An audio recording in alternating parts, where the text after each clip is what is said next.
شکریہ شیخ صاحب، شکریہ۔ اللہ تعالیٰ آپ کی عمر میں، آپ کے علم میں، آپ کے عمل میں برکت نصیب فرمائے۔ مفتی عبدالستار حماد حافظہ اللہ، آپ نے خواتین کی آواز کے پردہ نہ ہونے کا سچ دنیا کو بتایا۔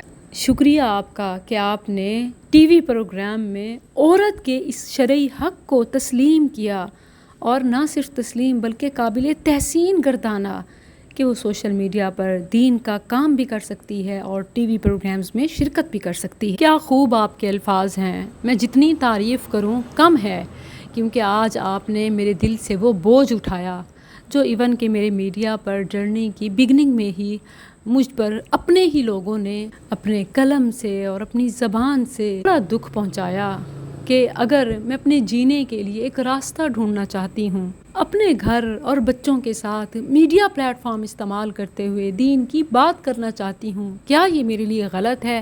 کیا یہ میرا گناہ ہے؟ میں نے قرآن میں کہیں نہ پایا، میں نے کبار سے بھی مشورہ کیا بلکہ فتویٰ مانگا، کیونکہ میں عورت ہوں، اپنے ہی حق میں خود دلائل دیتی، لوگوں کو یقین نہ ہوتا۔ آج آپ کی زبان سے عورت کے حق میں یہ بات سنی تو دل خوش ہو گیا۔ شکریہ آپ کا، آپ نے میڈیا پر کام کو عورت کا شرعی حق قرار دیا کہ چادر اور چار دیواری اس کے تحفظ کے لیے ہے، اور میڈیا پر کام کرنا اس کی